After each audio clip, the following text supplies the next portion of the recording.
is also being applied in banks, marketplaces, and fintech platforms to ensure secure customer identification. As a result of its initiatives in the field of artificial intelligence, Uzbekistan advanced 17 positions in the 2024 Global AI Readiness Index and achieving the highest position in Central Asian region. Thirdly, Uzbekistan is confidently moving towards becoming a global exporter of IT and enabled services. Our goal is to transform the country into a regional hub for the IT industry. As of today, over 750 out of almost 3,000 resident companies of IT Park are already exporting digital IT-enabled services. The total export of digital and remote services has, in less than half a year, reached nearly $500 million. And hopefully this year we will reach our first $1 billion of IT exports. And it's already being exported to more than 90 countries, including the United States, European Union, United Kingdom, United Arab Emirates, Republic of Korea, and others. We have established IT Park representative offices in Japan, Saudi Arabia, Republic of Korea, and recently in China. And I hope that these offices will be also attracting more and more companies to Uzbekistan. And by 2030, we would like to achieve annual exports of $5 billion a year. Fourthly, one of the key priorities of our digital agenda is the support of startups. We see startups as drivers of future economic growth and as a source of innovative state-driven solutions. The Digital Startups Program has been launched, under which 4 acceleration cycles have already been implemented, supporting over 160 projects in areas such as GovTech, FinTech, EdTech, and beyond. A modern venture capital infrastructure has been established in the country. Over the $150 million US dollars has been attracted into venture capital funds, with 15 new funds currently operating within the country.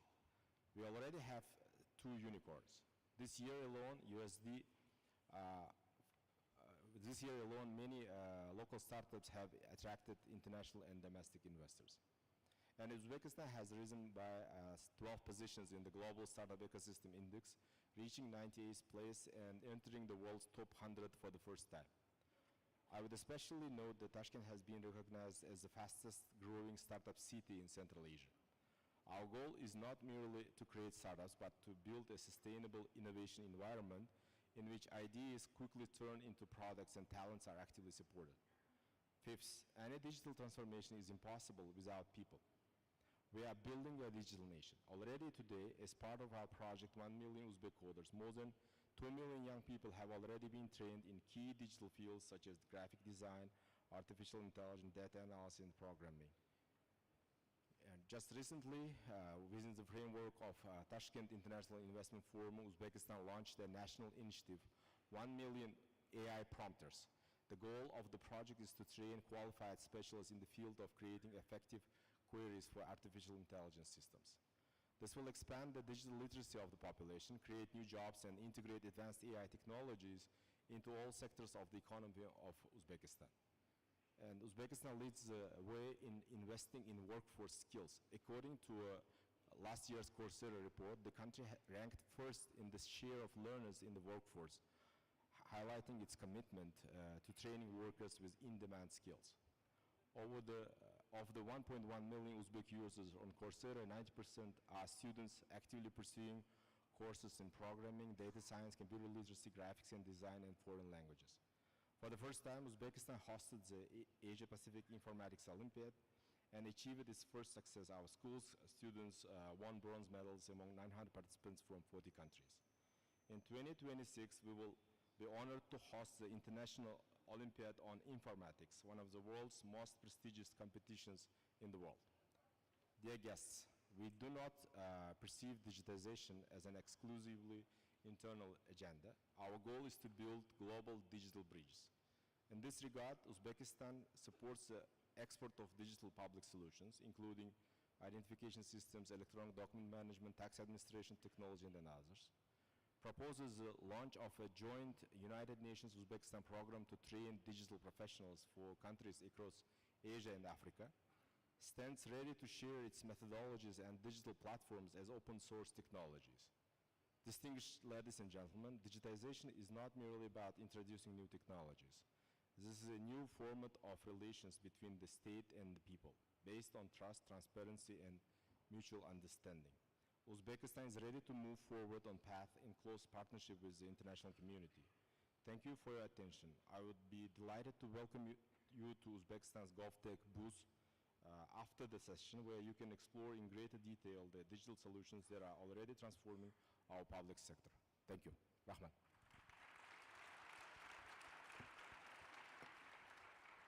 Thank you, Mr. Sherzad Shirmatov, for your valuable insights. Ladies and gentlemen, let me introduce you moderator of session 1, Ms. Elizabeth Nyamayero, author and gender expert. Please welcome. Thank you so much. Your Excellencies, thank you and welcome to this important dialogue under the agenda, Transforming for the Public Sector for a Sustainable Future. To put this in simple language, if public servants are the architects of a brighter future, to quote the Secretary General's remarks this morning, and as Mr. Hanif reminded us, these ministers also serve as the ministers of access, equity, and efficiency, then what you're about to hear is a conversation about leadership. And allow me to introduce a definition of leadership from an African's perspective. In many of our African cultures, we believe that to be a leader, it doesn't mean being in front. It means removing obstacles for others to lead. And this is what you're going to hear today. What these governments are doing to remove obstacles for their populations and their communities to lead this important agenda. It's already been stated this morning that we are running behind on the SDGs, but there's also so much hope, and you hear this today, of solutions that are already working in many communities around the world. And so this is a call to action for the participants of today. Inside the tote bags on your chairs, there is a notebook and a pen, and I'm going to invite you to take them out. Because I want you to do me one thing today. I want you to remember one of the 3 things as you hear this inspiring conversation. One is a solution. So either a solution that you hear today that you can bring back to your community, because what we now need as we look towards 2030 is both speed as well as scale. We don't have to reinvent the wheel. The second thing that I want you to take down is either a new contact. This is going to be about creating new partnerships. So if you hear something that you like, take the name of the minister, reach out to them after this event so that when you go home, you're not going back empty-handed, but with a tangible contact where you can start a new partnership. And then the last thing that you can take is an interesting fact. We want as many people as possible to hear about the outcomes of this event. Either you can share when you get home, but also share on your social media. Anyway, without further ado, Your Excellencies, allow me to begin the session. We have 1 hour for the conversation. It's 11:32. There's 10 of you on stage. If my math serves me right, there's at least about 5 minutes per interaction from each of you. So I ask you kindly to adhere to the time slot. Hopefully we'll have conversations for maybe 2 rounds of questions. And I'm going to start actually with gender equality by inviting Her Excellency from Zimbabwe. Excellency Dina, I want to start with you. What strategies has your government adopted to foster an environment that encourages and sustains innovation in the public sector? You have the floor.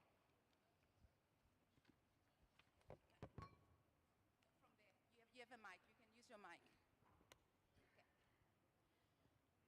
Thank you very much, Ms. Nyamayero. Good morning to you all. In Zimbabwe, we are aspiring for Vision 2030, and we have a program, NDS, National Development Strategy 1, which is going to end this year, and we are vying for upper middle income society by 2030.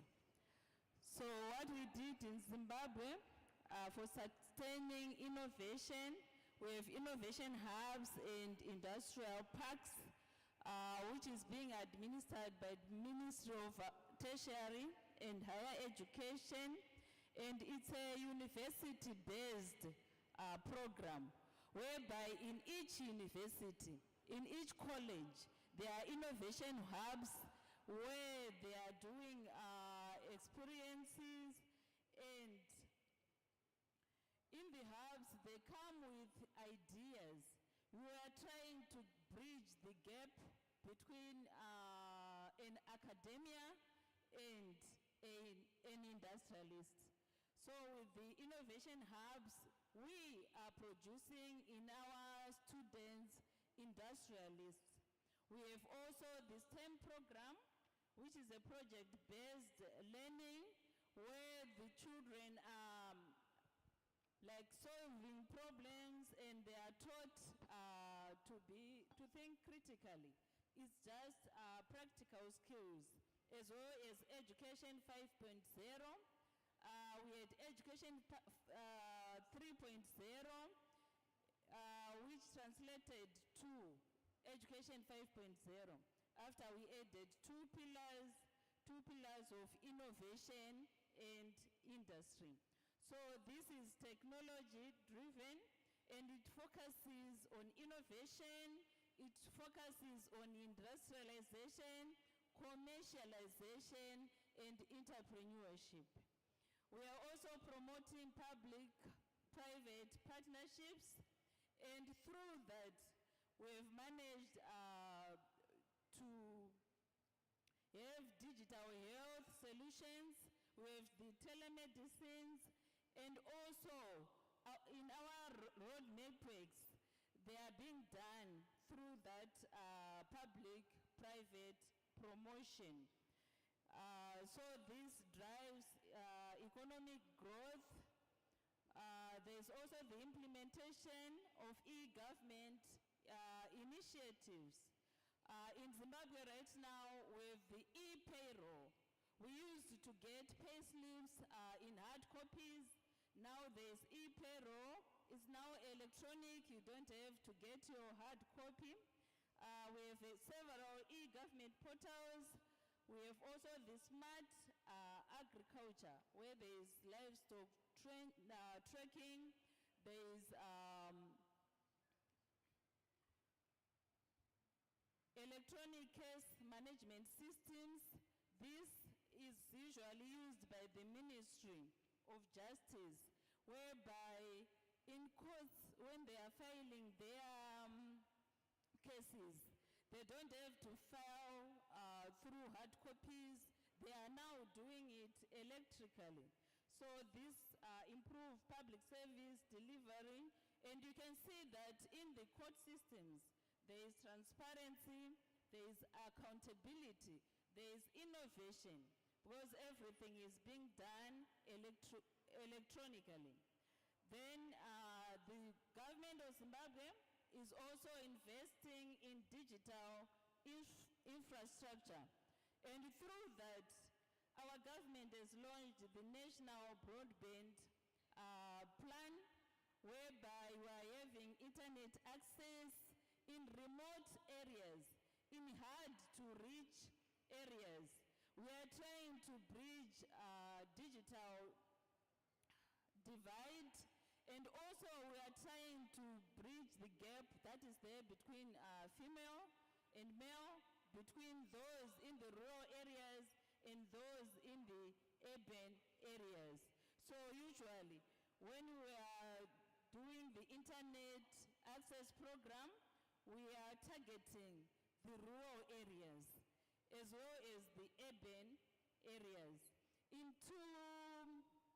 Up to now, 200 community information centers are being set up in our country, and this is also to bridge digital divide.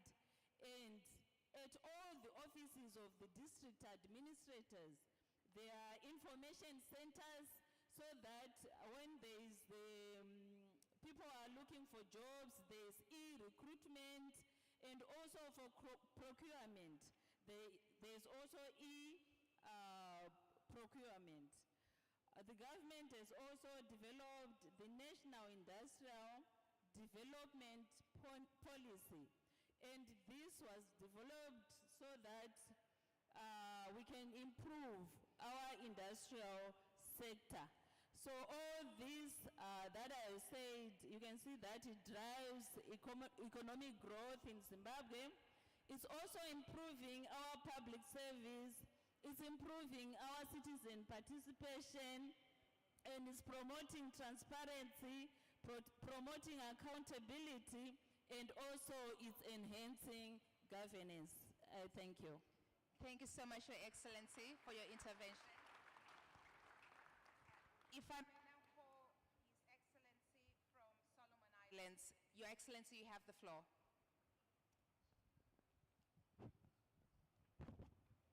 Thank you, Moderator, Your Excellencies, ladies and gentlemen. First of all, good follow morning leave for everyone. Greeting from Solomon Islands. Good morning to everyone. Thank you so much for the invitation to come and attend this important forum. I will deliberate on the same question as my other colleague. Solomon Island government has adopted several forward-thinking strategies to foster and sustain innovation in the public sector, but particularly in alignment with its broader development goals. These strategies include the digital transformation and innovative strategy. The government has prioritized digital transformation as a core enabler of innovation. These include harnessing technology to improve the public service delivery. For example, the use of the D365 financial payment system introduced in 2023 and 24 in the Ministry of Finance and Treasury, and the use of the Orion Human Resource Management System. This strategy enhances transparency and accountability through digital tools, restoring public trust by improving the citizen government interface. The second strategy is the Inclusive Digital Economy Scorecard. Since 2020, the Solomon Islands government has used the IDES tools to track digital transformation progress across its ministries. In addition to that, it helps to identify innovative barriers and inclusion gaps, inform policy and regulatory reform based on data-driven insights, and engage over a number of ministries across the government sector in innovation and focus workshops. The third strategy the Somali government have adopted is the strategic policy reform. Using the IDS data, the government has updated the National Financial Inclusion Strategy to better support innovation and digital access. The government has adopted 3 major policy actions that support digital and public sector innovation. The fourth strategy is leadership and institutional support. The Ministry of Communication and Aviation and the Central Bank of Solomon Islands have led innovation efforts, with the Prime Minister's Office playing a central role in launching and supporting these digital government initiatives. In addition to that, the capacity building and collaboration strategy have the government to train in cross-ministerial collaboration to build the culture of innovation. Workshops and validation sessions have aligned ministries on innovation goals and foster a collaborative mindset. These strategies reflect a deliberate shift toward anticipatory governance, where data, technology, inclusive policy making are used to proactively shape the future of public service. Thank you so much, Your Excellency, for your intervention. May I call upon His Excellency from Djibouti. Your Excellency, you have the floor.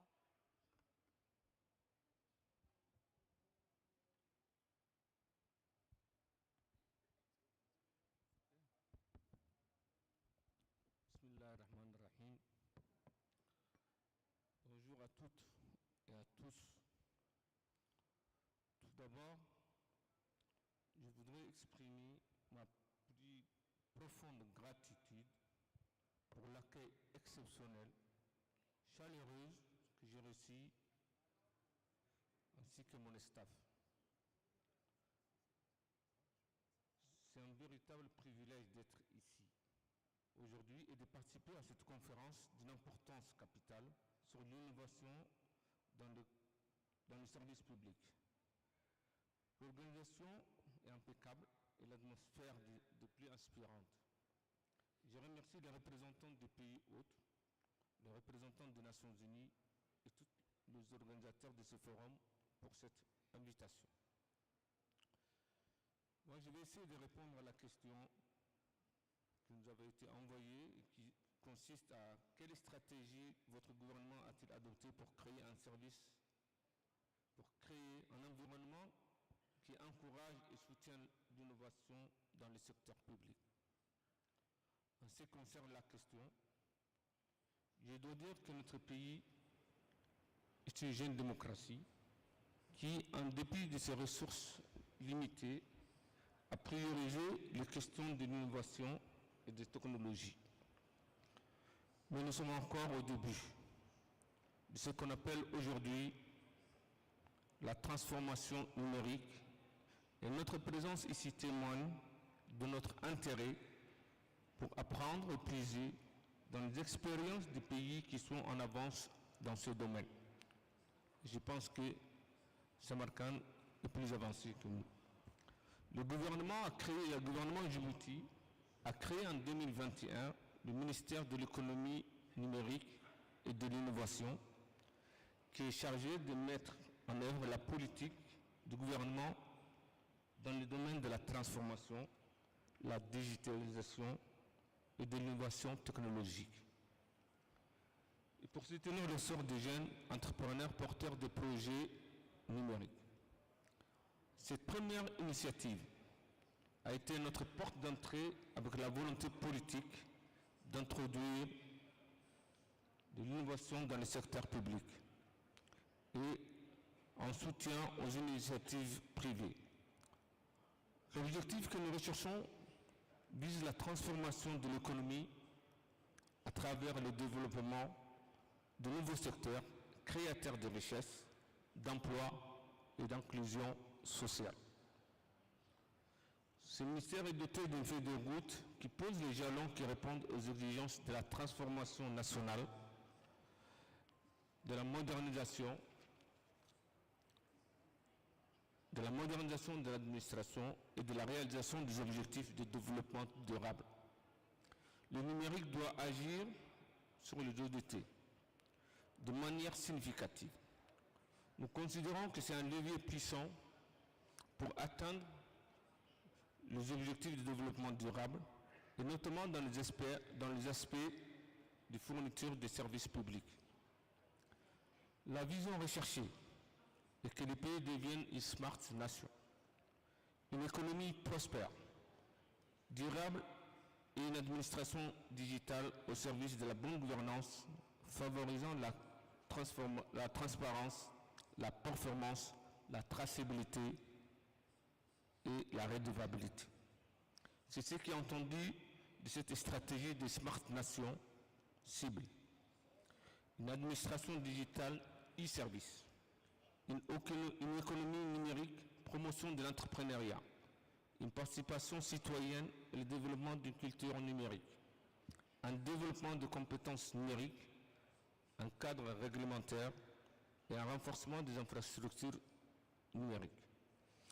Les projets initiés par les pays dans ces domaines sont la mise en place d'un registre national des personnes physiques, permettant à travers un système informatisé, centralisé et biométrique, d'enregistrer les personnes présentes sur tous les territoires nationaux, soit natifs ou étrangers.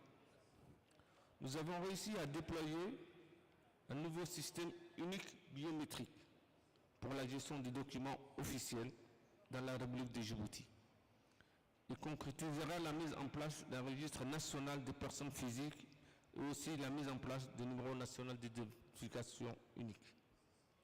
Ce système, qui se met en place progressivement, permet de faciliter les échanges d'informations entre les administrations, sécurité, justice, impôts, santé, éducation, banque, télécom, élections, et j'en passe. L'objectif et un service public efficace, en mesure d'offrir des services d'une manière intégrée, transparente et sécurisée.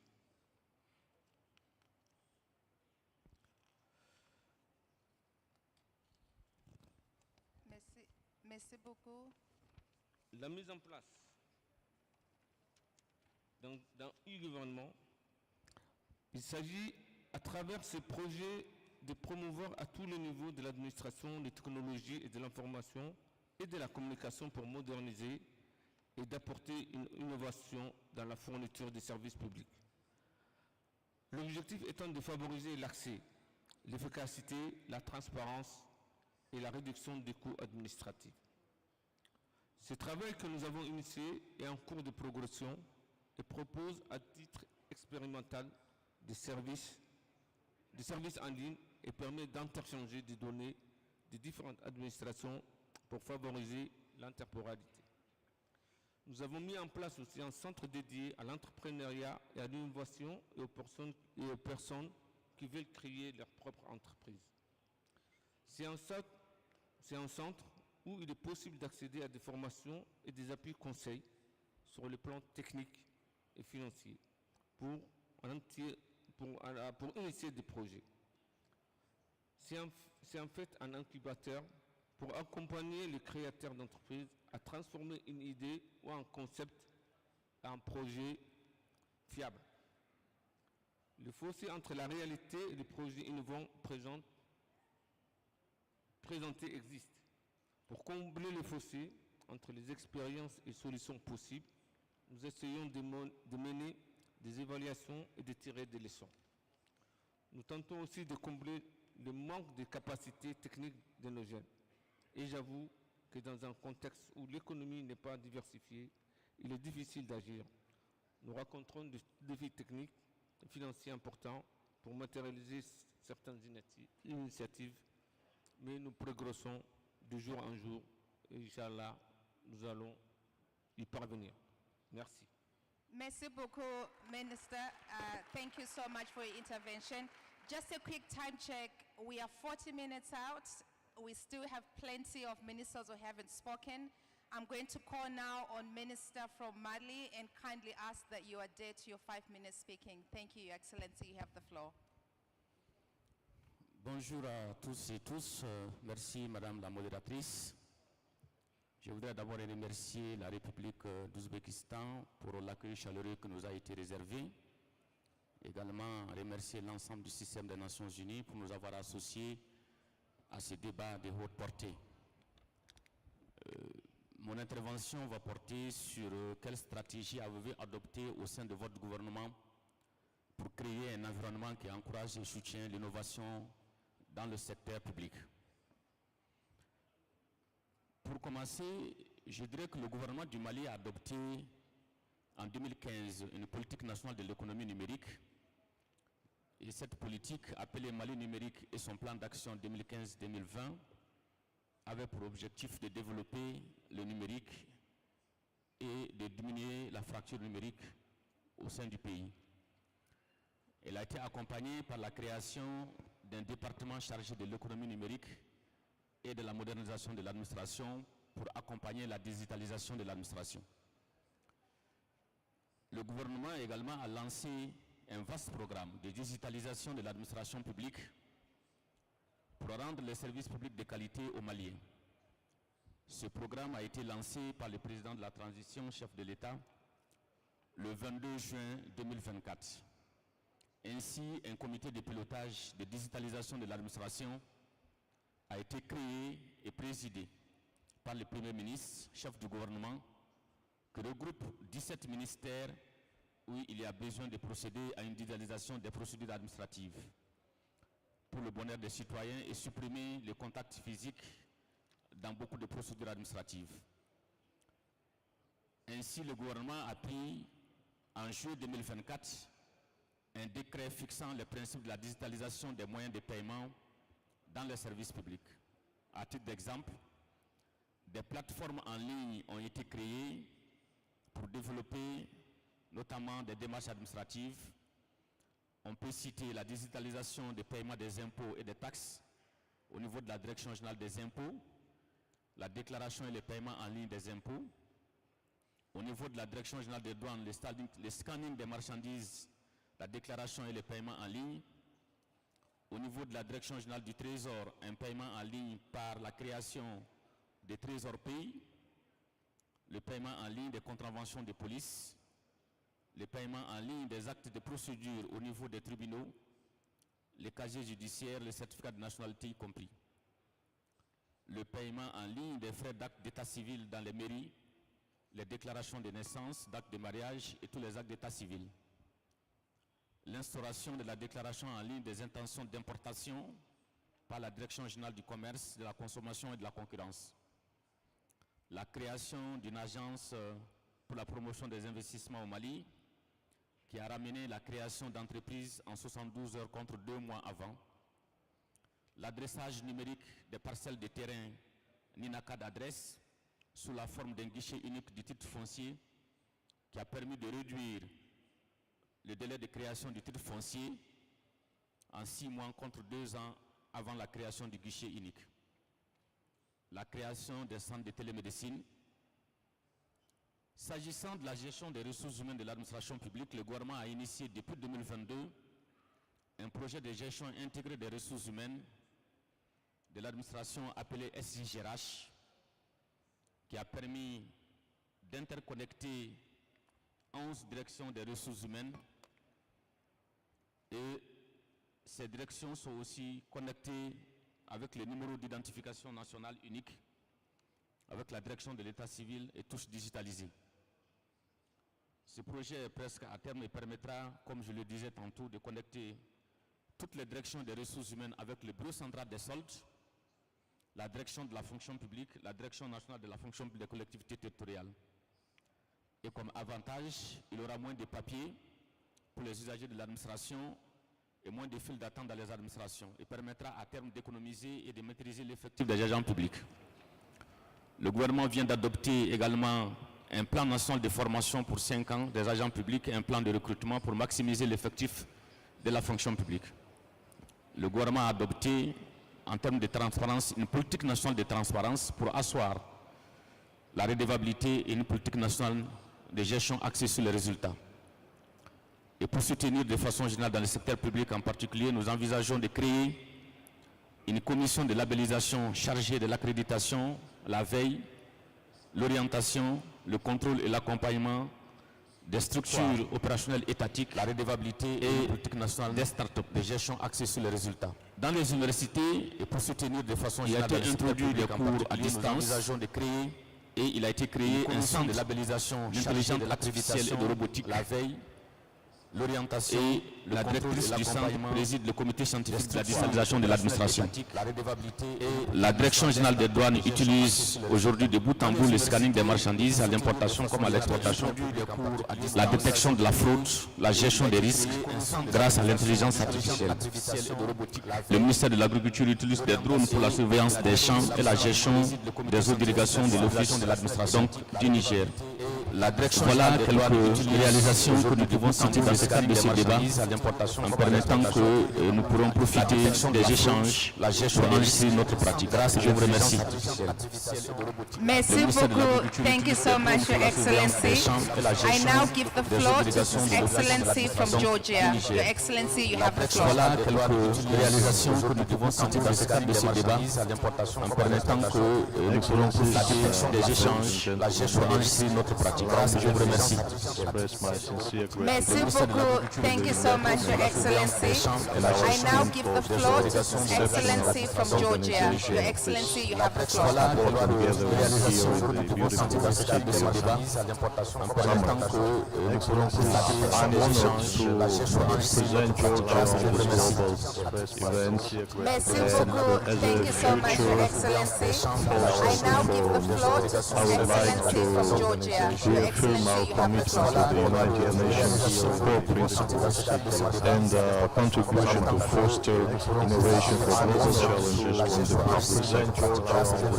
Going back to the question of the session, I would like to at the time of global challenges ranging from uncertainty and contribution to the economics, regional projects, to the technological disruption and the climate change, innovation in public service is not simply an option, it is a necessity. In Georgia, we consider innovation in the public sector as both a strategic goal and a civic duty. Over the past decade, the government of Georgia has remained firm to commit public services to modernize public administration through the implementation of comprehensive and forward-looking reforms. Our strategies are based on several key pillars designed to create a sustainable environment of Georgia for innovation at all levels of the government. The cornerstone of our agenda is the public administration reform strategy, which encompasses the development of a transparent, accountable, efficient, and corruption-free governance system, where the state institutions implement policies that are tailored to the needs of the citizens. Georgia has been a strong advocate of open data and digital citizen engagement. The illustration of citizen-oriented governance and institutional guarantee for the application of United Nations core principle, leave no one behind, is our service halls, so-called public service halls in Georgia, offering over 500 services in one space, via one-stop shop principle for the application of United Nations. This model streamlines service delivery, reduces administrative burden, strengthens institutional credibility. The same concept applies to our first penal systems, where we have opened several hubs in prisons to give the equal access to the public services to inmates. We went even further and created mobile service delivery mechanisms to provide our citizens living in the remote areas hubs literally at their own premises services. Georgia has pursued legal and regulatory framework with digital first solutions. One of the very recent examples of this approach is the remote registration of property implemented by the National Agency of Public Registry.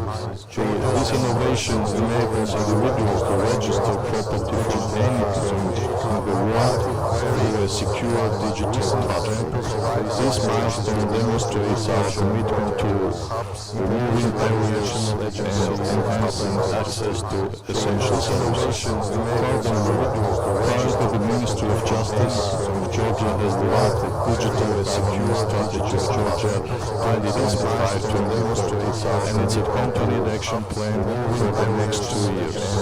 This is another important strategic instrument which ensures the sustainability of the digital environment and innovative public services. We all agree that it's never enough to have only good policy action the papers without effective and efficient implementation. Therefore, the Digital Governance Agency under our ministry has been institutional guarantee for the inclusive implementation of digital governance. Thank you, Your Excellency, for your remarks. Let's shift gears for a second and talk about capacity building. And I'm coming to you first, Your Excellency, from Tajikistan. What strategies has your government adopted to attract and retain skilled professionals in the public sector? Thank you, Your Excellency, for your remarks. Let's shift gears for a second and talk about capacity building. And I'm coming to you first, Your Excellency, from Tajikistan. What strategies has your government adopted?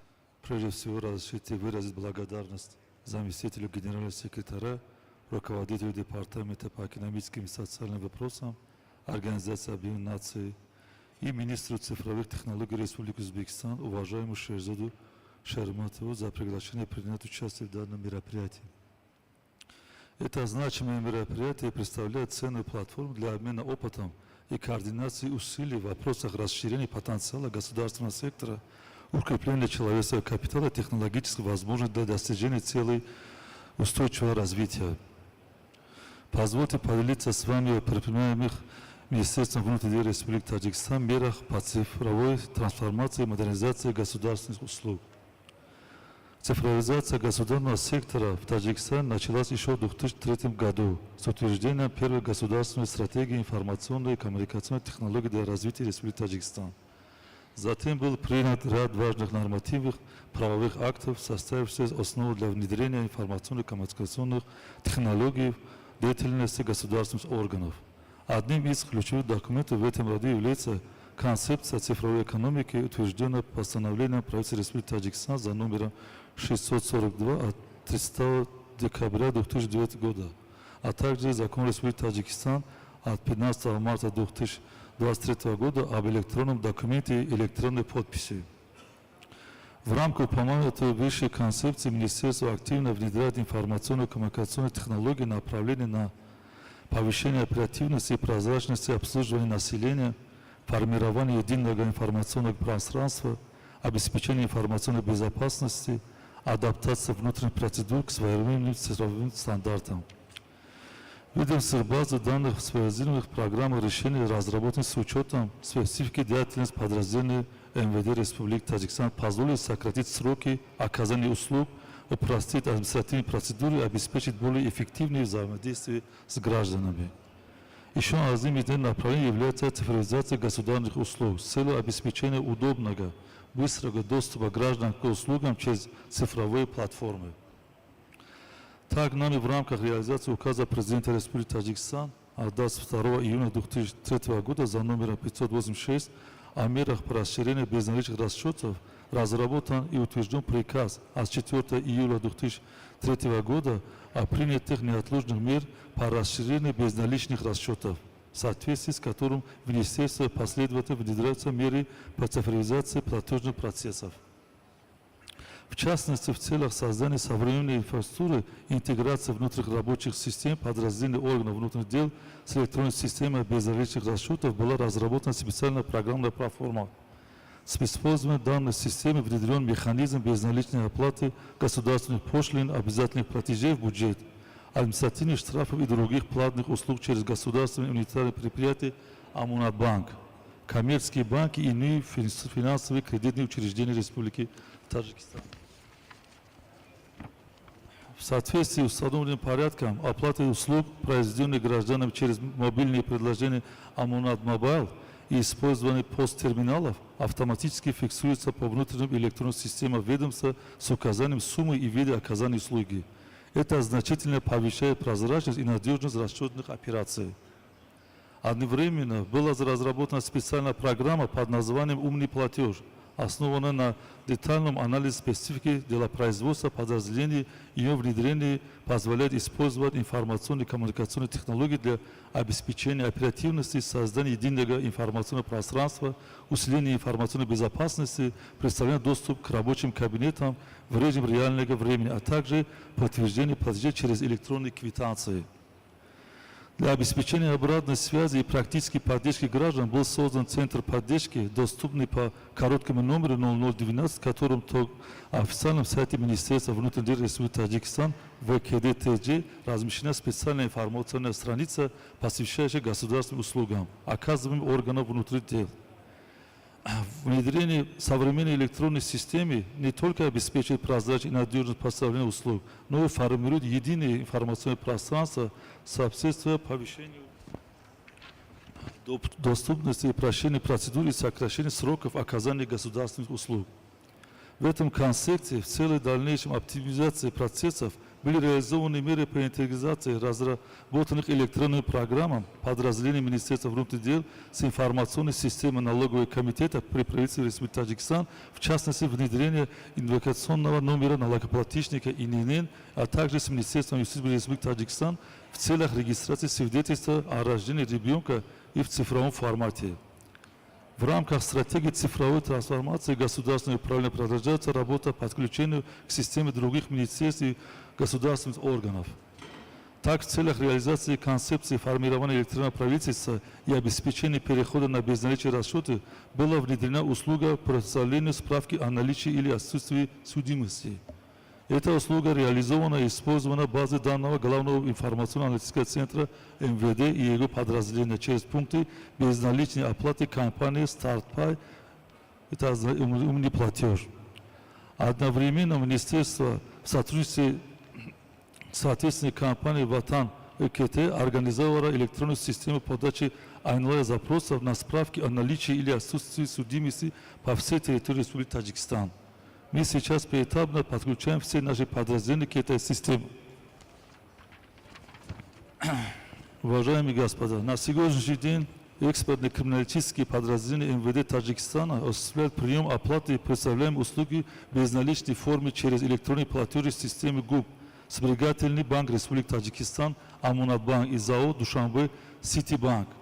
Другим направлением, которое обозначил глава нашего государства, является кибербезопасность, а также разработка и внедрение надежных механизмов защиты информационных платформ и данных. Следует отметить, что в современных условиях стремительное развитие цифровых технологий и роста киберугроз основную актуальность приобретают меры по обеспечению информационной безопасности. В связи с этим министерством были предприняты необходимые шаги по защите данных и устойчивых информационных систем. Вопросы эффективного использования бюджетных средств и обеспечения их прозрачности расходования в указанных подразделениях находятся под постоянным и строгим контролем руководства министерства. Уважаемые участники форума, в своем послании к Маджлисе Оли ключевых направлений внутренней и внешней политики Республики Таджикистан президент Республики Таджикистан, уважаемый Эмомали Рахмон, объявил 2025-2030 годов годами цифровой экономики и инноваций. Это решение отражает на стратегические стремления страны продвигать инновационные технологии во всех сферах экономики и общественной жизни. Объявление 2025-2030 годов цифровой экономики и инноваций подчеркивает готовность Таджикистана к масштабным трансформациям, и эти инициативы направлены на улучшение качества жизни граждан, укрепление национальной экономики и повышение ее конкурентоспособности на международной арене. Министерство внутренних дел Республики Таджикистан также готово переходить на цифровые технологии и придает особое значение модернизации и цифровизации государственных услуг как важнейшему фактору устойчивого развития республики. Наше министерство открыто к международному сотрудничеству и диалогу, готово внедрять инновационные подходы с современными партнерами, двигаться к общим целям, обозначенным повесткой дня до 2030 года. Мы уверены, что обмен опытом и лучшей практикой на наших международных платформах, как сегодняшний форум ООН, способствует выработке эффективных решений, направленных на повышение качества государственного управления и укрепление доверия граждан. Благодарю за внимание и желаю всем участникам форума плодотворной работы и новых успехов. Спасибо большое. Thank you so much, Your Excellency. For the audience, we have their one of three in terms of partnership. Tajikistan has made a call for partnership, so please take note of that. I now want to turn the floor to the Excellency from Mongolia. Excellency, we've heard a lot about innovation labs becoming more popular, and I know this is something that your country is working on. In what ways, though, are you ensuring that they actually bridge the gap between experimentation and scalable impactful policy solutions in a way that serves the underserved? Your Excellency, you have the floor. Okay. Yeah, thank you for the question. And first of all, thank you, Mr. Shomatov and Mr. Nadi, for organizing this event. And also wish all the delegates successful 3 years.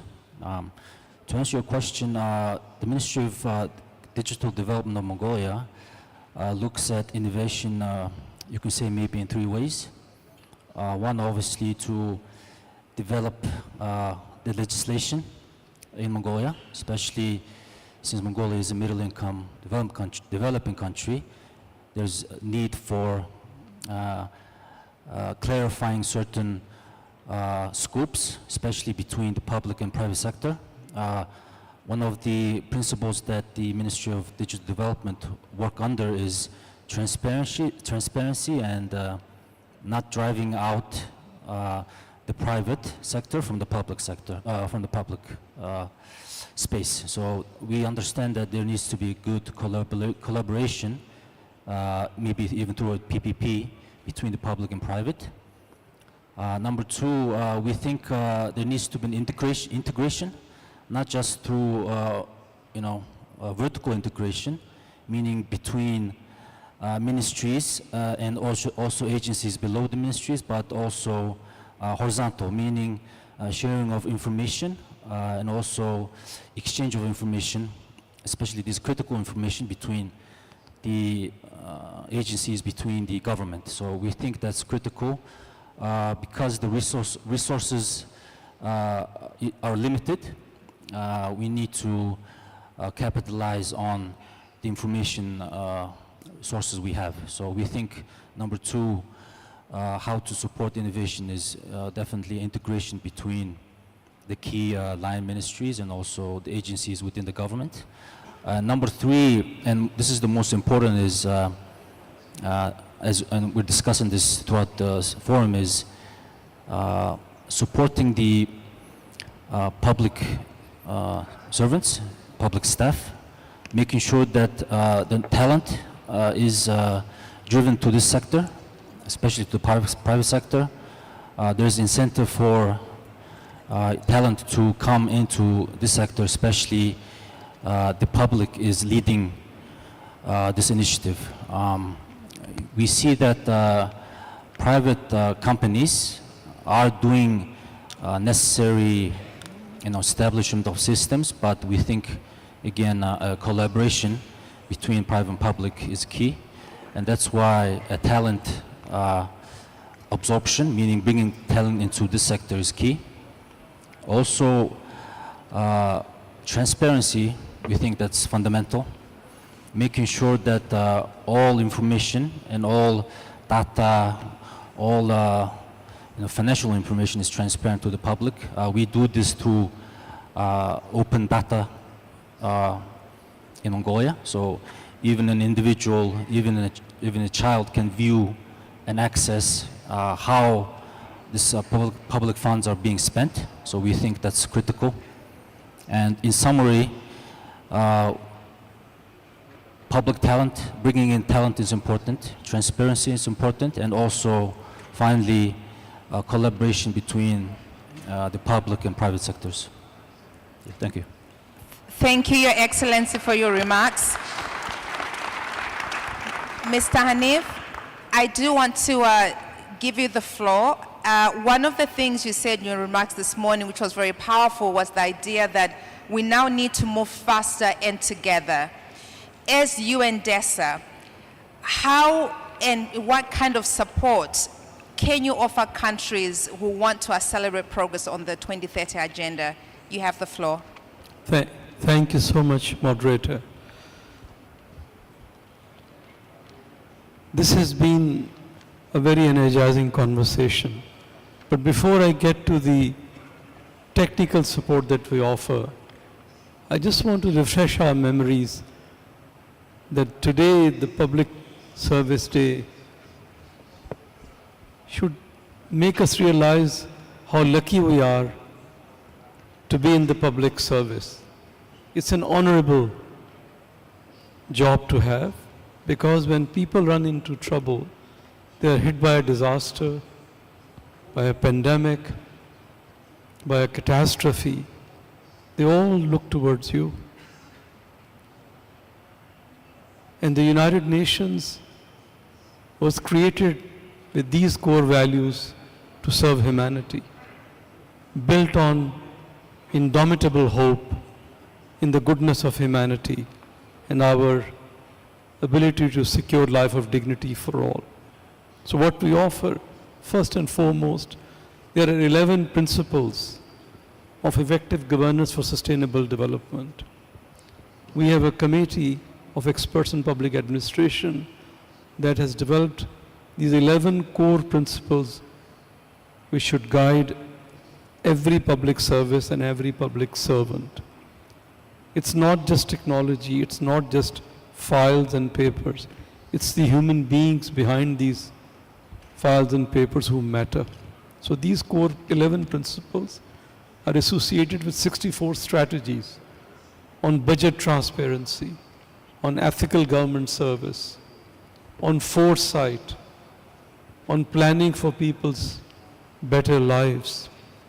So we offer these 11 principles, and we are working in Africa on an annual basis to have peer reviews, how these principles are embraced by public services all over Africa. Second, what we offer is state-of-the-art knowledge, because we run e-government service in 193 countries, and we get data, their policy proposals that they are pursuing, and impact. All of these are captured in our e-government survey, and we can share that knowledge with each one of you whenever you need. We also offer technical expertise in designing public sector policies. We have local online services index, which any country can use, and we can help them to use that index to improve their local level governments in providing online services. We also, and this is where we bring in these experts from our committee, train public servants in many countries to embrace these principles and frontiers of technology to deliver service. We also, and this is a role that we have performed, our Division for Public Institutions and Digital Governance, the UN Department of Economic and Social Affairs. We are working with audit institutions all over the world, how to evaluate countries' performance on sustainable development goals, the supreme audit institutions. You can also share that knowledge, which you can use to evaluate your own performance with the 2030 agenda and how to improve it. But last of all, as I mentioned in the beginning, the United Nations is here to inspire, to restore your confidence and hope in the better future that is coming our way. Despite the turbulent times, in the end, the better angels of human beings will prevail. And this public sector will have the key role in making sure that we live for these values and we deliver peace and prosperity for each and every country and for humanity on a secure planet. Thank you so much, Moderator. Thank you, SG, for providing us with hope. Excellencies, distinguished delegates, thank you for this rich and engaging conversation. Here's some of my own key takeaways, and I hope you have plenty more than what I'm going to share here today. I think this dialogue has underscored really the importance of these national strategies driving innovation, digital transformation, and capacity development in the public sector. From fostering inclusive, innovative ecosystems that we heard about, to nurturing skilled public servants, to promoting AI literacy, and shifting institutional mindsets. Your shared experiences have underscored both the agency and opportunity of transformation in pursuit of the 2030 agenda. We also appreciate your input, ASG, UNDESA, in terms of how and what you will support countries with through capacity building, peer learning, online services, and continual partnership. So let us carry forward the momentum of today's discussion with a renewed commitment to collaboration and action at all levels. Thank you for your engagement, and we look forward to continuing this important work together. If you may now join me in giving our delegates and dignitaries a big round of applause.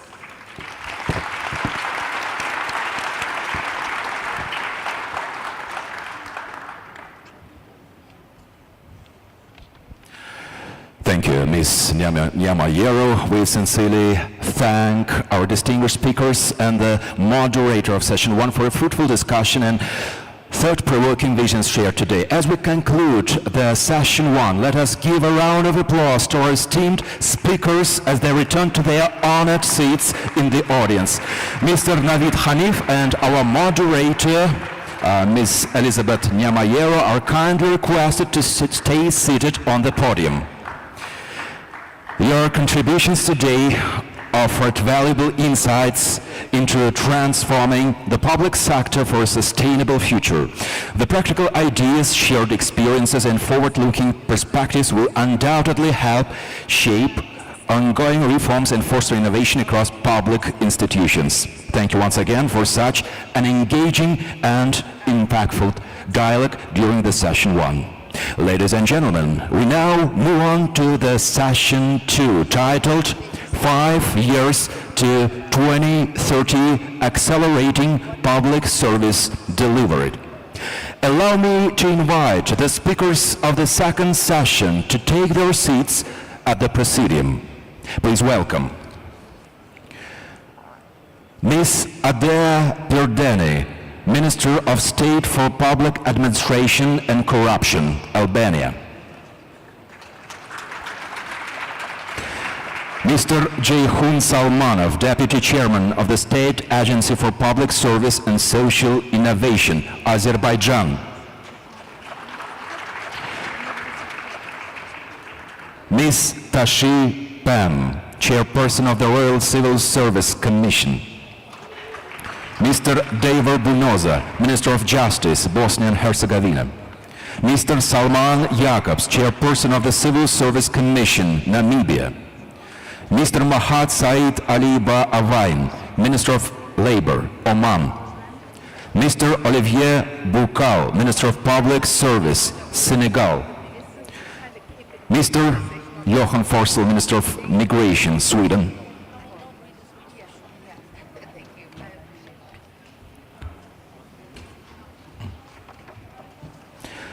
And I am pleased to announce that the moderator of session 2 is once again Ms. Elizabeth Nyamayero, who also skillfully moderated our first session. Ms. Nyamayero, the floor is yours.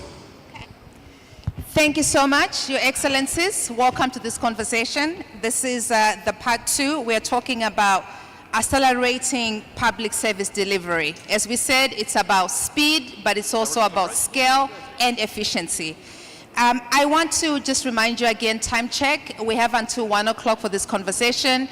And the audience have made a very exciting request that they want to hear more from you versus speeches. So if you're able to simplify your conversation and make it more conversational, that will be very much appreciated. I'm going to actually just jump right into it.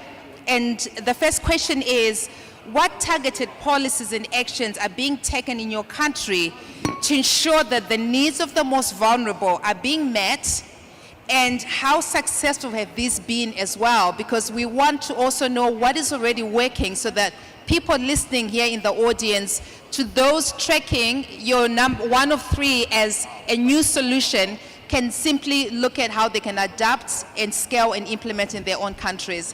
And I'm going to start by opening with His Excellency from Bosnia and Herzegovina. Excellency, you have the floor.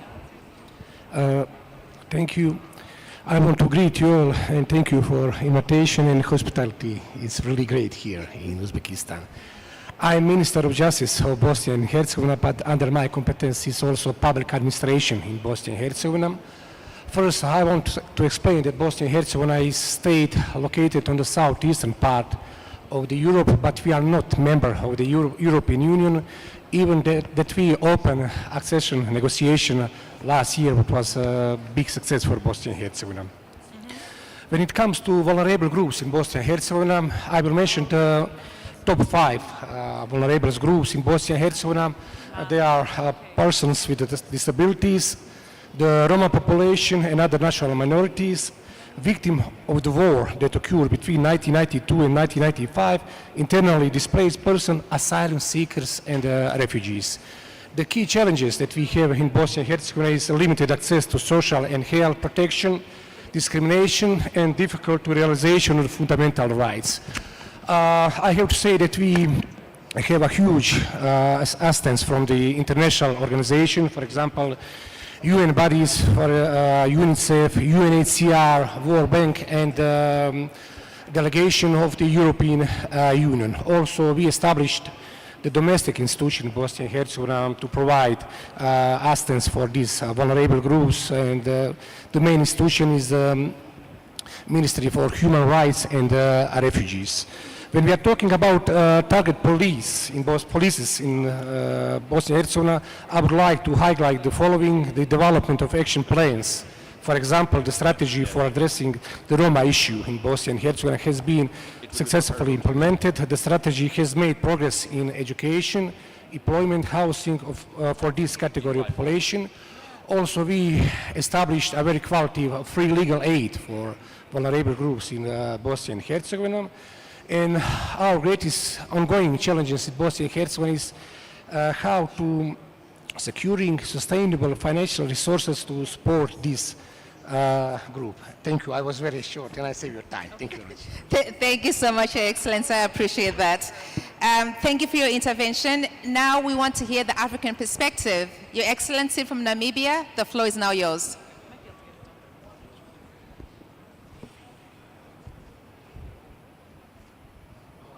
Hello, thank you very much.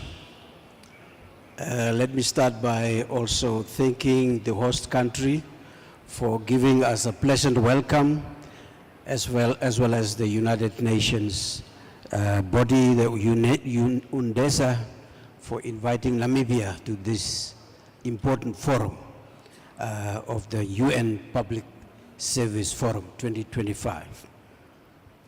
Namibia is a country which became independent in 1990 through international solidarity, a midwife by the UN through Resolution 435, as was mentioned by our former late president.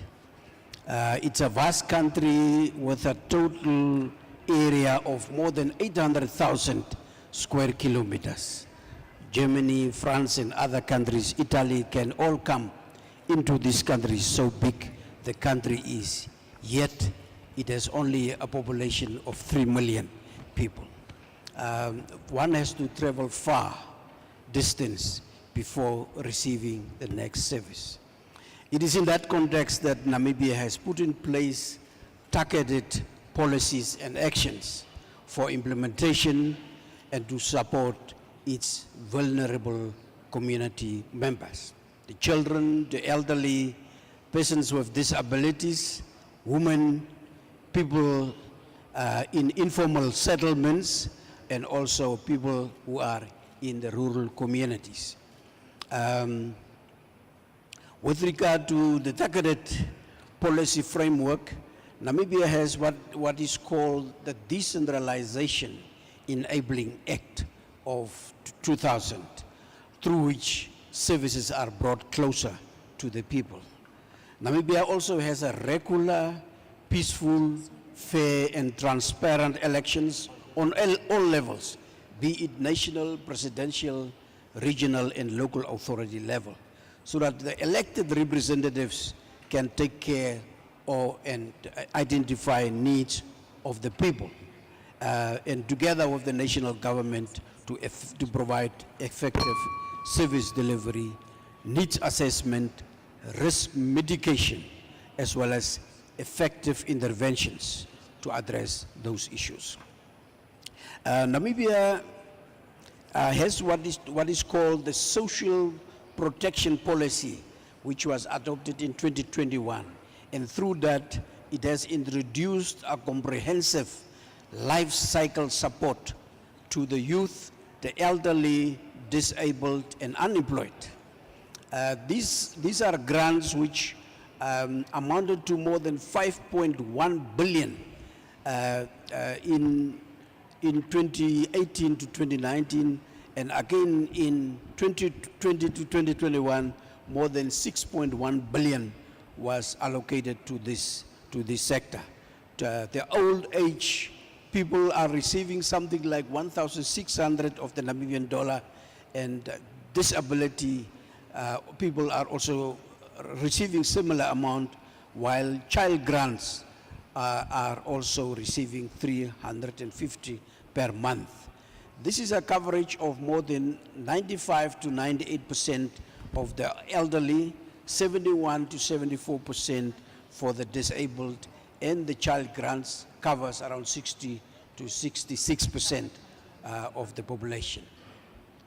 There is also what we call the Food Security and Nutrition Program, and the World Food Program, together with the country, has come up with a country strategic plan between 2017 and 2023 to ensure year-round food accessibility to the people. Through this, food parcels are distributed to youth street committees, meaning youth are also involved in that process, and this has been expanded to more than 6 regions in the country, benefiting more than 70,000 beneficiaries as it is sent out. There is a housing and informal settlement upgrading program. It was launched in 2014, where mass housing development program aimed to build more than 185 low and middle income homes by the year 2030. This is an ambitious program. It is ongoing to provide shelter to all our people. There is also what we call the flexible land tenure system. The Act was also promulgated in 2012 to ensure land tenure is given to people who are staying in informal areas.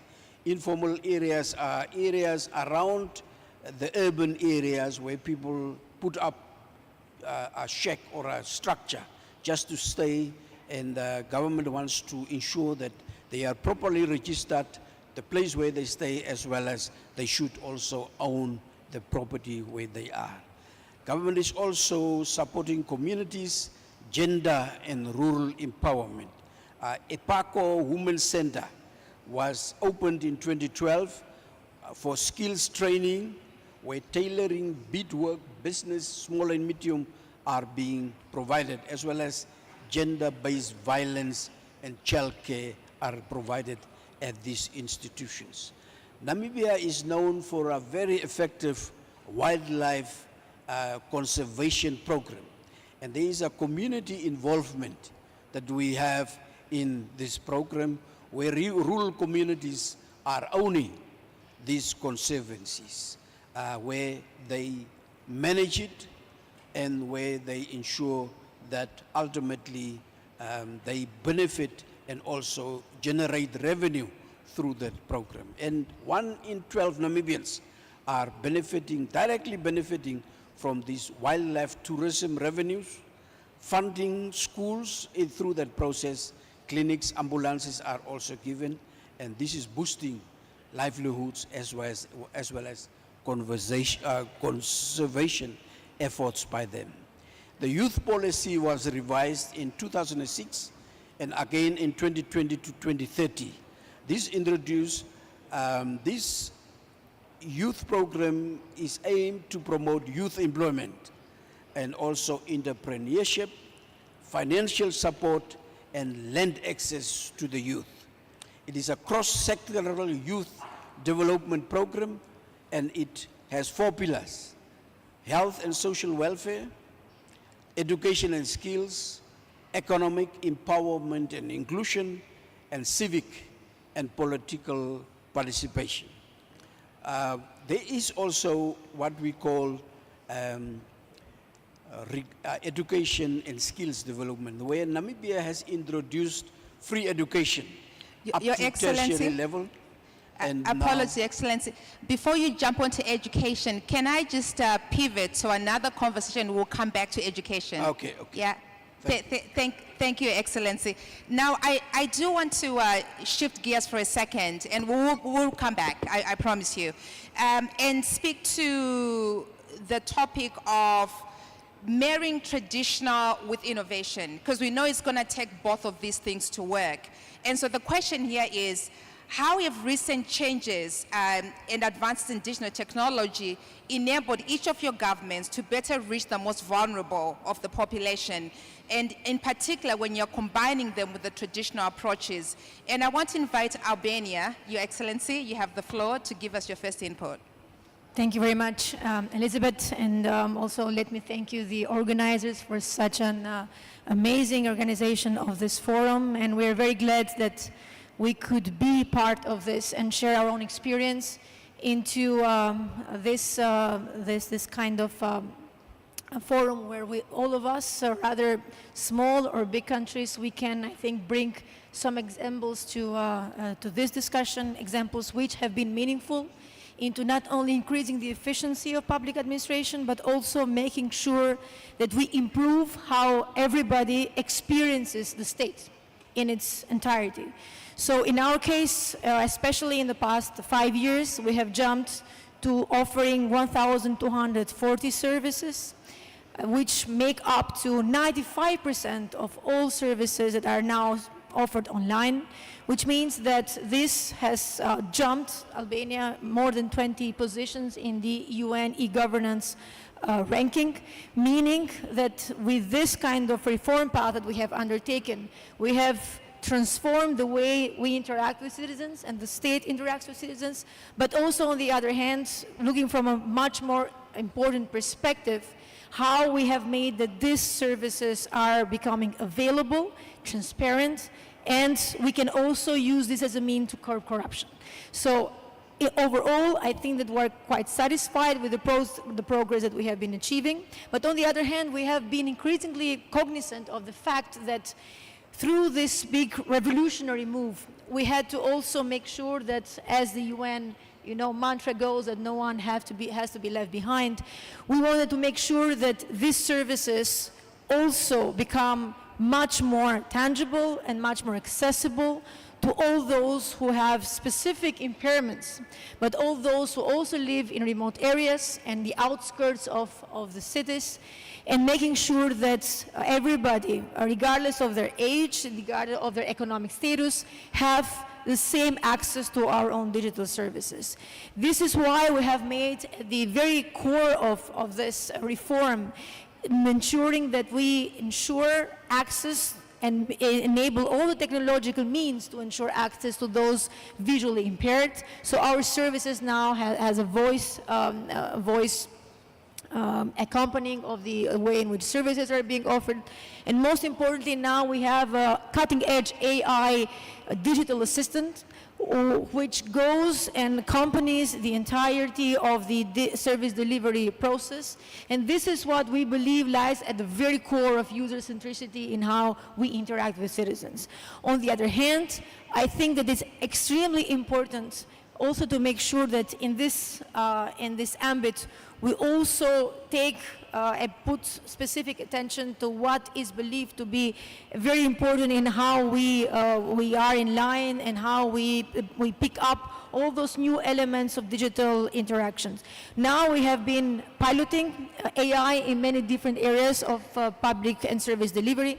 We are now piloting a whole new system of public procurement with AI, and also we are trying to make sure that the entirety of the interaction with citizens, but also with those who want to interact more precisely with the public administration, becomes very much AI-centered. This is something that is a work in progress. We know that there are many different aspects that need to be taken into having a much more inclusive way on how we approach these services to be much more beneficial to the citizens. But on the other hand, it's actually important in this vein to ensure and make at the very heart of our own service, civil service system, this kind of upskilling of our own civil servants, to make sure that the civil servants as well, that everybody who lies at the back office is also very much not only aware, but it's also duty, has the skills and is duly skilled to make sure that these services are offered in an efficient manner, but also that the way in which we offer these services is also very much sensitive to vulnerable groups, especially to those who need much more attention than the others. On the other hand, I think I want to conclude with a much more promising also avenue, the fact that at the very core of this digital revolution, we have made women as examples of this revolution. We are one of the countries which lies in the top 10 list of having more women in the government, but also our digital governance entire architecture is very much led by women. So we are quite aware of the fact that this is something that every country needs to work more about. But I think that we, in that case, we are a very good example to bring forward change through also gender equality kind of, from the gender equality kind of angle. So thank you very much for that. I'm very much open also to discussions and also questions. Thank you. No, thank you so much, Your Excellency. And I think it's very powerful what you said about engaging women in this conversation, in particular on AI, because again, you know, we need women shaping the new narrative that comes with that. And right now, when you look statistically, there's, you know, less female voices working behind on AI, and that will obviously shape the narrative. So thank you for the important work. Your Excellency from Bhutan, I give you the floor. Thank you very much. I would like to thank the United Nations, particularly UNDESA and the government of Uzbekistan for this opportunity to come and share. And Bhutan is really privileged to be sharing about Bhutan's experiences, both in terms of making service delivery equitable, making service delivery reach to the last of those who are unreached. But let me set a context of, so that you would be able to connect to what I'm trying to say. On the last mile SDG goal itself, Bhutan has set its end of its 13th five-year plan by 2029, which gives us this timely opportunity to actually reduce the gaps of reaching the 2030 goals. So in doing so, Bhutan has been doing very well in terms of the social indicators like our health, education. We are almost there 100%. In terms of environment, we are even carbon negative. But there are still some of the last miles that we need to achieve. Some examples that I can cite is we want to deliver ECCD services to 100% of our children. Then we also want to reduce the gender gaps if there are. Then we would also want to look into efficient service delivery for all the services that we have provided both by government as well as by the banking sector, as well as by the private sector. So when it comes to the processes that we have put in place to ensure that the citizens of Bhutan receive services with less pain points, with reduced pain points, so we have an integrated public service center which offers services physically from one single contact point, as well as online also from one single contact point.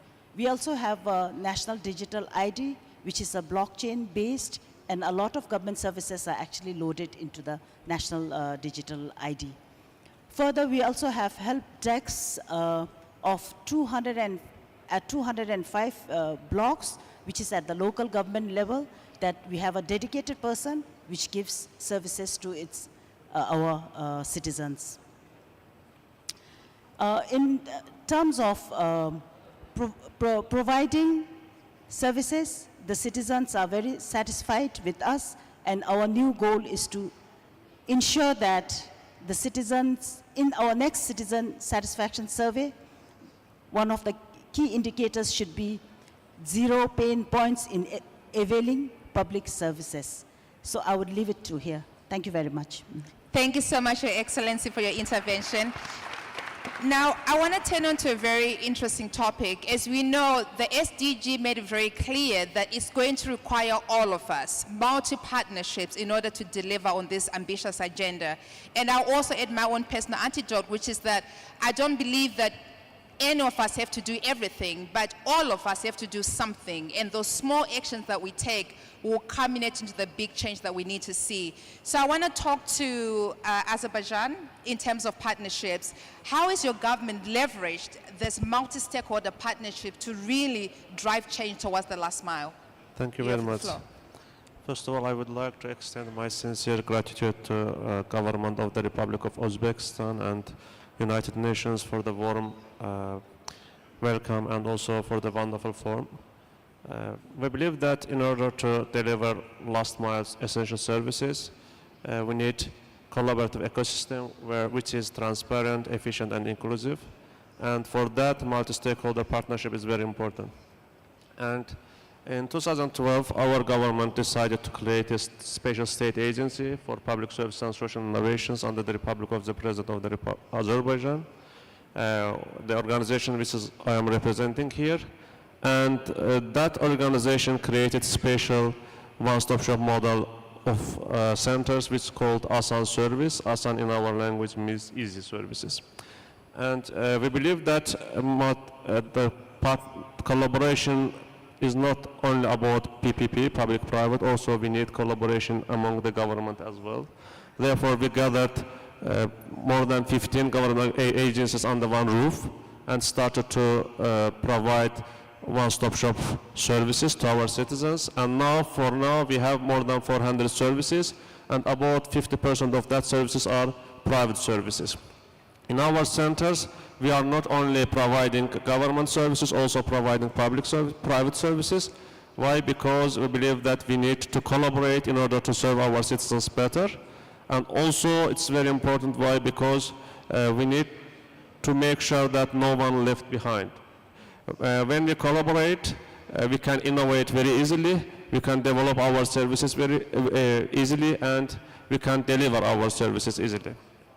And with the partnership of private sector, we built several platforms, namely ASAN Bridge platform, which is our in-house built platform in order to interoperate between government organizations, also with private sector, to share documents, online documents of citizens. Also, we launched ASAN Finance system, which is the gateway to the government data for banks and insurance companies to get government documents of our citizens in order to serve our citizens easily.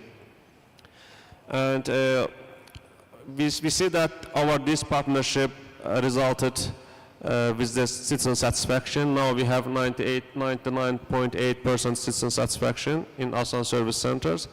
And it's not only about our local satisfaction. We got 2 times United Nations Award in 2015 and 2019. Besides from that, in 2023, we got an award from the World Government Summit in the UAE, Dubai, Best Service of the World. We have more than 30 memorandum of understandings with different countries, and our concept, which is the collaborative concept for government, for private sector, and for citizens, we call it for peace, public, private, and people partnership.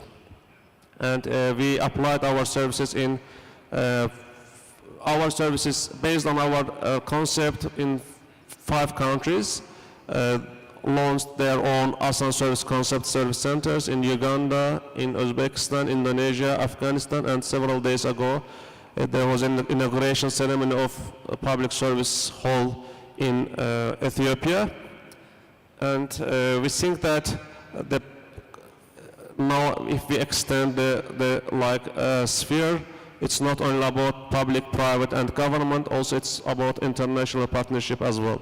That's why we are open to all partnerships, all discussions, and at the end I would like to thank you for the opportunity being the part of this meaningful discussion. Thank you very much. Thank you so much, Your Excellency. Another call for partnerships.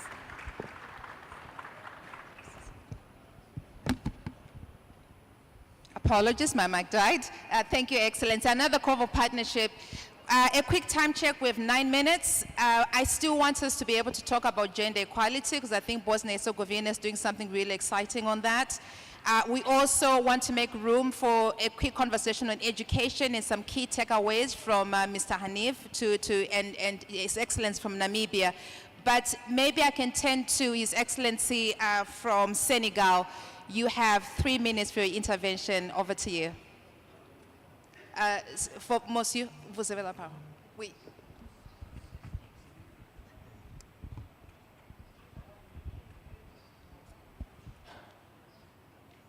Non, ça marche pas. Merci. Oui, ça marche. Merci, Madame, pour la question. Vous me permettez de remercier les services du département des affaires économiques et sociales des Nations Unies pour l'organisation de ce forum. Je voudrais également remercier les autorités de la République d'Ouzbékistan pour l'accueil chaleureux qu'ils nous ont réservé. Maintenant, pour revenir à la question de l'égalité des sexes, je crois que c'est une préoccupation mondiale, mais bien prise en charge par les autorités sénégalaises.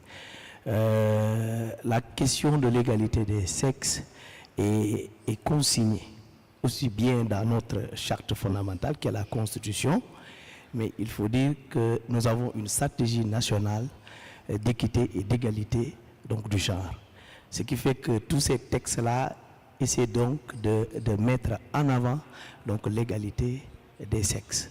Mais pour notre part, nous, du ministère de la fonction publique, pour mettre en œuvre tous ces textes-là, nous avons pensé qu'il fallait mettre en tout cas une batterie d'initiatives, et parmi lesquelles nous pouvons citer une académie donc, du leadership féminin que nous avons créée et qui aujourd'hui essaie de capaciter les femmes, les outiller dans des techniques diverses donc, et relationnelles pour leur permettre de pouvoir répondre réellement aux besoins donc, de leur société. Nous permettons aux femmes également de pouvoir occuper les fonctions les plus stratégiques dans notre État en les capacitant dans des domaines divers. Et c'est cela que sert donc cette académie donc, de leadership féminin. Mais il faut dire également qu'il y a une batterie donc, de mesures initiées par le ministère de la Famille et des Solidarités qui met en place un dispositif d'accompagnement des femmes à travers donc, des entreprises agroalimentaires donc, féminines. Donc c'est un ensemble d'accompagnement que nous offrons aux femmes pour permettre donc l'égalité donc des sexes entre donc l'égalité des sexes. Donc voilà à peu près de façon ramassée ce que fait le Sénégal en matière donc d'égalité et d'équité en matière en termes du genre. Merci beaucoup, madame. Merci beaucoup, Your Excellency, for your intervention. I'm also going to ask Bosnia-Herzegovina, Your Excellency, to talk about how you've integrated gender equality within your strategy. Thank you. I can say that Bosnia and Herzegovina has made progress in ensuring the gender equality. I will just mention some laws and the institution that we established in the last period. We adopted the law on gender equality, which is in line with the Convention on the Elimination of All Forms of Discrimination Against Women. We established the Agency for Gender Equality as well as gender centers with the aim of protecting gender equality. We also adopted anti-discrimination law, which places significant emphasis on the prohibition of discrimination based on gender, and also the institution of ombudsman. They play a crucial role in protecting gender equality. And I want to emphasize that Bosnia and Herzegovina was among the first Council of Europe member states to adopt the Istanbul Convention. Also, we have strengthened our criminal legislation to better combat gender-based violence. Our labor laws include provisions stipulated equal representation of genders. And according to our legal framework, 40% representation of women is required in state institutions. I cannot say that in practice we respect this because we have results about 25 to 30% of women are in public services. But for the first time in history in Bosnia and Herzegovina, we can see the women on high level position. For example, we have collective presidency in BIH. We have 3 members of the presidency of BIH, and now for the first time we have the woman. It's Mrs. Željka Cvijanović. She's also one of the member. And for the first time in history in Bosnia and Herzegovina, we have a president of a government of Bosnia and Herzegovina state level. Chairwoman is Borjana Kriša. So I think that we can see the progress in Bosnia and Herzegovina when we are talking about gender equality, and that we actually have made very good results in the last 10 years. Thank you. Thank you so much, Your Excellency. This is a very important topic because, as we know, not only women are half of the world's population, women and girls, they are also half of the world's solution. So not unless we include women in a meaningful way in any of this conversation and the actions on the ground can we actually achieve the SDG goals. So thank you so much for that. Excellency Namibia, as we wrap up, I want to just come back to you. You were talking about education. in the context of this conversation, you know, what are some of the key things that you want people to take away in terms of, at a top level, what Namibia is doing to educate when it comes to the SDGs?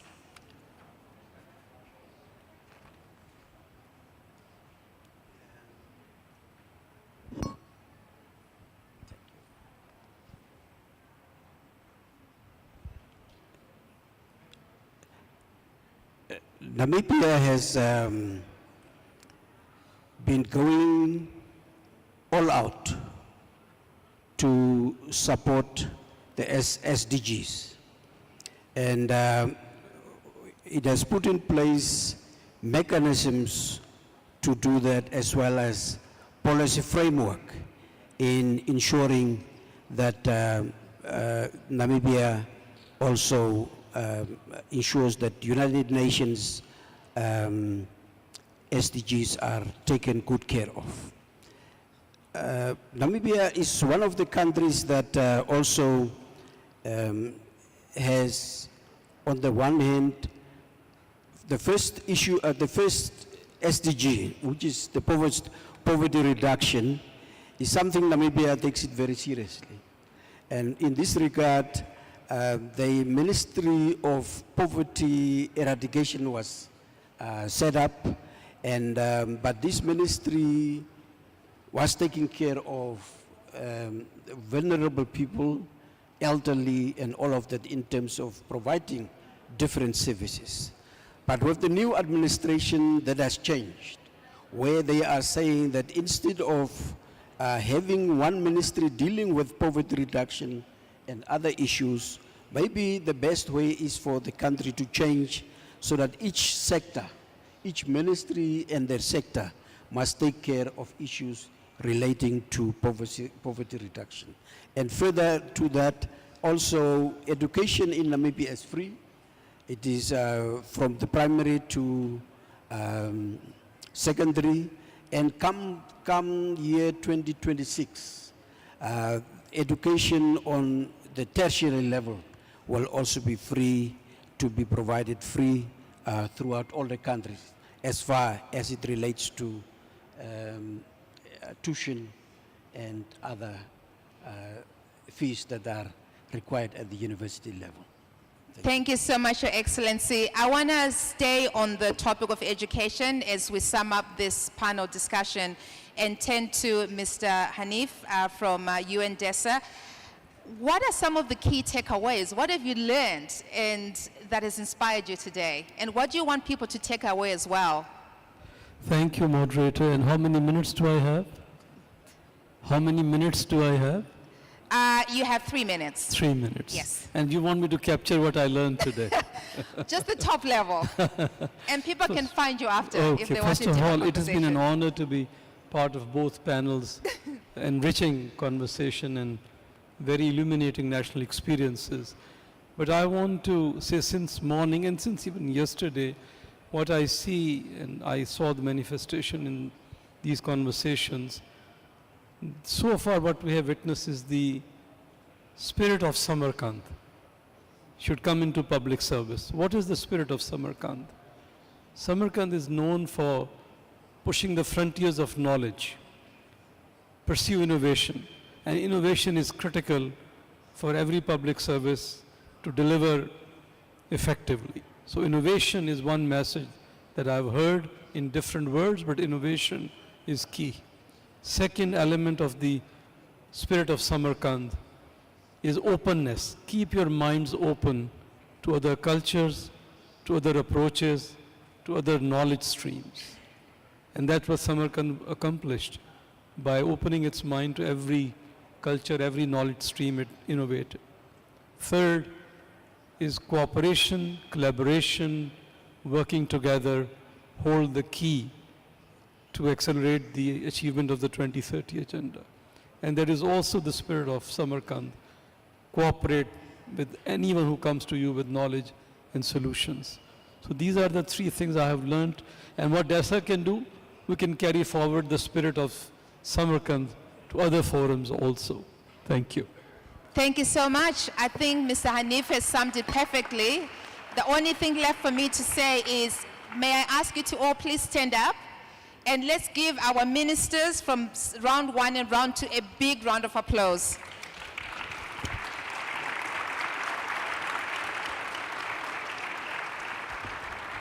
Thank you so much.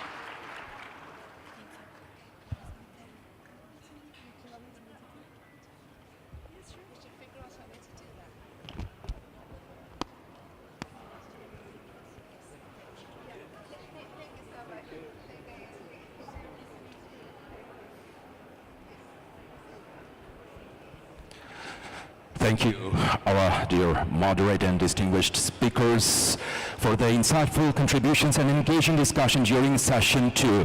Your perspectives have greatly enriched our dialogue on how to accelerate public service delivery over the next crucial 5 years.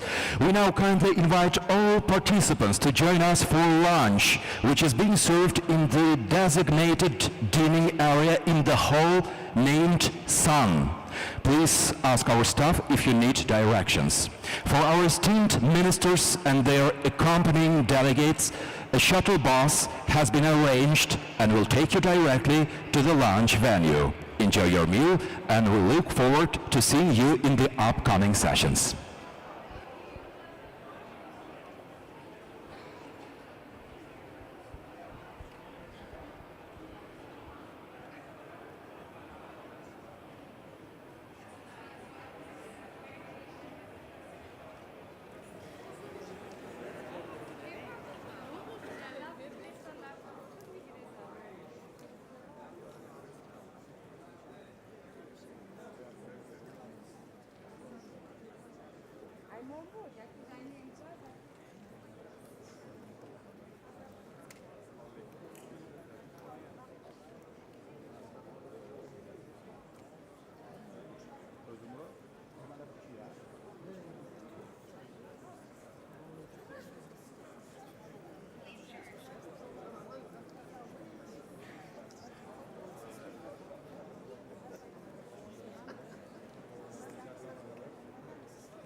Qaydasan? Chiqaysanmi? Chiqyapsanmi? Men seni kutib turibman, zaldaman men. Sen meni qayerdasan bilmayapman. Men chiqishga